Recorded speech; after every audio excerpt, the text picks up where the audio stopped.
এইগুলো আমাদের জরুরি শিক্ষা। হ্যাঁ, হাত নামাও। ভোরে পানি পান করতে হবে, বাবা মাকেও একটু পানি এগিয়ে দিতে হবে। এই ছোট্ট ছোট চর্চাগুলো একদিন আমাদের অনেক বড় চর্চা করাবে। হ্যাঁ, এখন তো পানিটা কিনে আনতে হবে না আমাদের। হ্যাঁ, তারপর খাবার সময় বাবা মা আমাদের খাবার দিবে, তখন আমরা বলবো চলো একসাথে খাই। এগুলো আমাদের কিন্তু জীবনাচারের প্রথম ধাপ এবং সবসময়ের জন্য থাকতে হবে। হ্যাঁ, আজকেও আমি তোমাদের জন্য অনেক চারা এনেছি, বিস্কুটও খাবো, বইও পড়বো। তার আগে আমি আগেকার গাছগুলোর খবর জানতে চাই। আগেকার গাছগুলোর কি খবর, কার কার বড় হয়েছে? সবার গাছ বড় হয়েছে? সবাই বলো তো কিন্তু কার কার কি কি গাছ বড় হয়েছে বলো।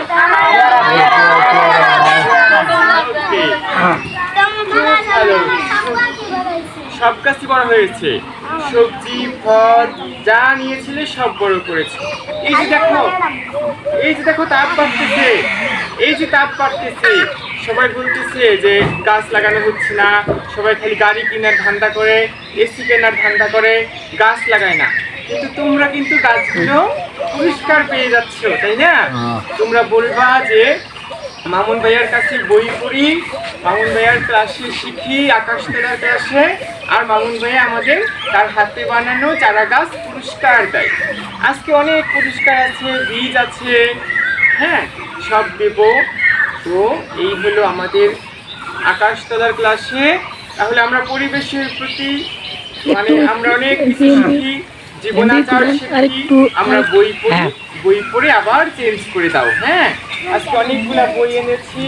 আজকে আমরা তার আগে একটু বিস্কুট খাবো, বিস্কুট দিয়ে তারপরে বই পড়বো, তারপরে চারা দিয়ে যাবো। হ্যাঁ, এইটা একটা ভালো লাগে এই বিস্কুটটায়। নাও, সবাই ভাগ করে নাও। তুমি বাচ্চারা ফিরে তো।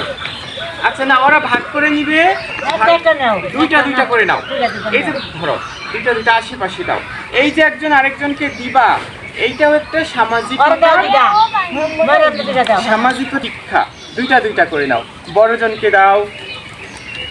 এই যে ভাগ করে খাওয়া, এটাও সামাজিকতার শিক্ষা। সবাইকে বড়দেরও দাও।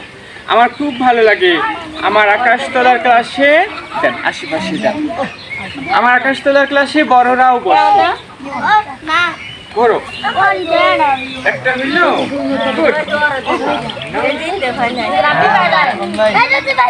ধরো ধরো, এইভাবে বলতে হবে,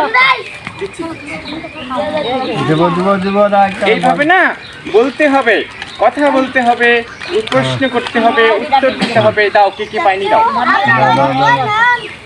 ধরো সবাই সবাইকে দাও। আবার কেউ আসলে তার জন্য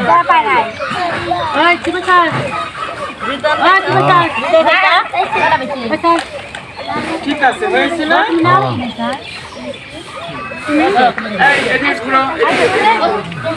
ঠিক আছে, ওকে ওকে, বিস্কুট খেতে থাকো, আর কোনো কথা নয়। আমরা বই পড়ায় ফিরবো, গল্পগুলো মুক্তিযুদ্ধের, তারপরে সায়েন্স প্রজেক্ট কিশোরদের। এখন স্কুলে বলে না সায়েন্স প্রজেক্ট করো, বিজ্ঞান মেলা হয়। চমৎকার একটা বই মোকাররম হোসেনের, আর অনেক বই আমরা পড়বো। তার আগে তারপরে তারা উপহার দিব। বড়দের জন্য সবজির বীজও আছে। তার আগে ভিডিও থেকে আমি বিদায় নিব। একটু এগিয়ে আসো সামান্য। আসসালামু আলাইকুম। এটা হলো আকাশতলার পাঠশালার মধ্য ডাঙ্গাপাড়ার ভেন্যু। এখান থেকে শুভেচ্ছা নেবেন। আমার আরও বেশ গ্রামে আরও অনেক ভেন্যু আছে এরকম প্রকৃতির মাঝে, আকাশতলায়, গাছতলায়। তো শুভেচ্ছা নেবেন। রোজার পরে, ঈদের পরে আবার শুরু করলাম আকাশতলার ক্লাস নেওয়া। সপ্তাহে 3 দিন নেই আমি বিভিন্ন গ্রামে চক্রাকারে, যেহেতু আমার আরও অনেক কাজ আছে। আমি সকালে আবার আমাদের বাড়ির বাইরে প্রকৃতির পাঠাগার বানিয়েছি, সেখানেও বই নামিয়ে এসেছি। আরও পরিবেশের কাজ করি, কিভাবে যেন পারি উপরওয়ালাই জানেন, তিনিই দেখেন, তাকেই ভরসা জানাই। না হলে কীভাবে পারবো, এত চারা নিজ হাতে বানাই। এই যে দেখেন চমৎকার আসর, সবুজ মাঠ, নদী ভরে গেছে সবুজে। যদিও ওখানে আরও অন্য কথা আছে। তো সবাই ভালো থাকবেন, শুভেচ্ছা নেবেন। তো কেউ কেউ বলে অনুপ্রেরণা। আকাশতলার পাঠশালার ক্লাস থেকে পরিবেশের জন্য, জীবনাচারের জন্য, বই পড়ার জন্য অনুপ্রেরণাও নিতে পারেন। দোয়া করবেন, এদের জন্যও দোয়া করবেন, এরা যেন বড় হয়ে দায়িত্বশীল পরিবেশবাদী হয়। যে যাই হোক না কেন, শিল্পপতি হোক, চাকরিজীবী হোক, যাই হোক না কেন, সে যেন পরিবেশের প্রতি দায়িত্বশীল হয়। কেননা ক্লাইমেট চেঞ্জ আমাদের এভাবে এখন যা মানুষেরই কারণে প্রাকৃতিক দুর্যোগ, জলবায়ু পরিবর্তন আমাদেরকে হুমকির মুখে কিন্তু অলরেডি ফেলে দিয়েছে, সেটা মানুষই দায়ী। তাই মানুষকেই দায়বদ্ধ হতে হবে, ইবাদতের মতো করে করতে হবে পরিবেশের কাজগুলো। তাই আমি স্বেচ্ছায় করি, বিনা পয়সায় করি, ভালোবেসে। হ্যাঁ আচ্ছা, তুমি এবার ভিডিওটা রাখো, ভিডিও লং হয়ে যায়, পুরো ক্লাস নেওয়া যায় না। এখান থেকেও অনেকটা অনুপ্রেরণা নিতে পারেন, আর এখানে আমার ক্লাস আরো দীর্ঘক্ষণ চলবে।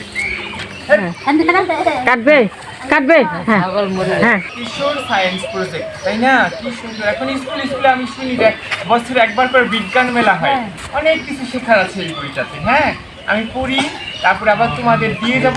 আমি যেভাবে পড়ি আগের মতো তোমরাও সেইভাবে পড়বা। হ্যাঁ, নয়নের অমনোযোগিতা আমি এখন বুঝি। নয়ন